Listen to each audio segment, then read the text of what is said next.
Bonjour à tous, bienvenue dans cette vidéo où nous allons parler de Azure DevOps. C'est quoi Azure DevOps? Azure DevOps est un service hébergé fournissant des outils de développement et de collaboration. Il permet la gestion des sources, des builds, le suivi des éléments de travail et la planification. Azure DevOps est l'évolution de Visual Studio Team Services. L'inscription sur Azure DevOps est simple et ne nécessite qu'un seul compte Microsoft. Nous allons aller sur Google et rechercher Azure DevOps.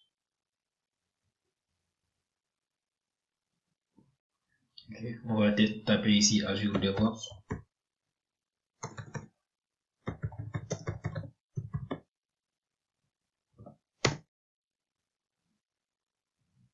On prend le premier lien, Azure DevOps Services.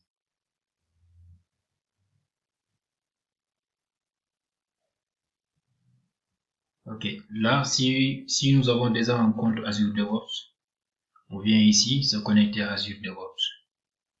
Sinon, on vient ici dans Démarrer gratuitement et à partir de là, on crée un compte Azure DevOps avec juste notre email Microsoft, notre adresse mail Microsoft. Là, je vais me connecter sur Azure DevOps.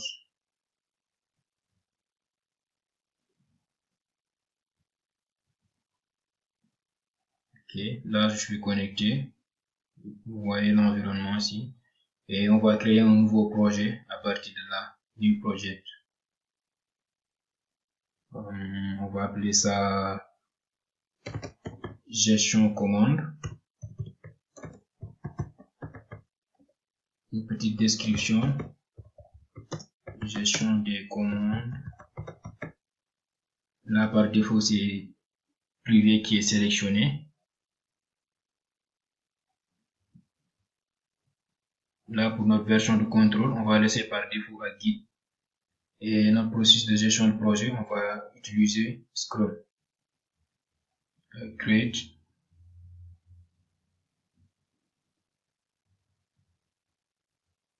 C'est en cours de création. Voilà, là c'est bon.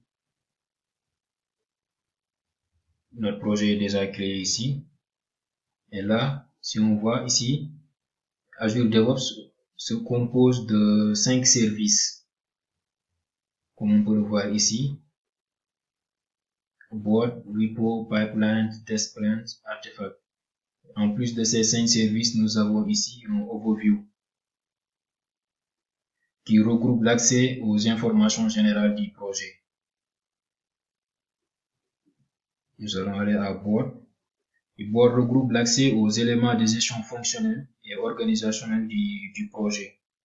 Ici, nous avons Work Item, Backlog, Sprint, Queues. Work Item représente les éléments de travail dont le type et les caractéristiques proviennent du modèle de gestion du processus qu'on avait choisi lors de la création. On avait choisi nous Scrum. Et nous avons aussi la Board qui permet d'afficher le tableau Kanban. Nous avons également Backlog qui est le backlog de type liste. Ici, Backlog représente la liste des fonctionnalités à réaliser. Nous allons voir ça plus en détail lorsqu'on va commencer à développer notre application.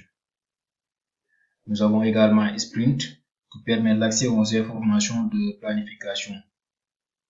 Ici, Queries représente l'éditeur de requête. Et nous avons également ici Repo qui représente le contrôle source. Et dans Repo, nous avons File qui est l'explorateur du contrôle de code source.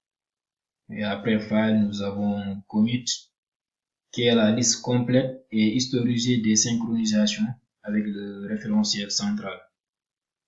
C'est-à-dire au niveau de notre machine. Là, nous avons Push qui représente la liste complète et historisée aussi des archivages continus contenant toutes les modifications. Et cette liste, la liste des push est représentée par branche. On voit ici les branches, là on retrouve les branches. La branche permet la gestion de toutes des différentes branches du code source. Dans un code source, on peut avoir plusieurs branches.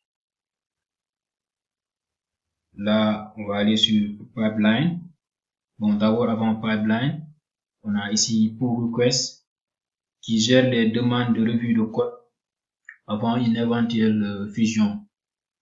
Si, par exemple, un développeur push quelque chose et un autre push alors que qu'ils avaient travaillé sur un même fichier, là, il va falloir qu'ils fusionnent leur code.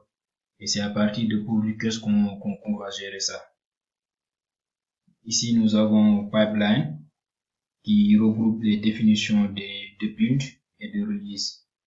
C'est l'outil autorisant l'adoption d'une démarche de DevOps avec l'intégration continue et le déploiement continu. Et voilà, c'est fini pour cette vidéo. Dans la prochaine, nous allons commencer notre application et nous allons créer en même temps aussi des web items sur Azure DevOps.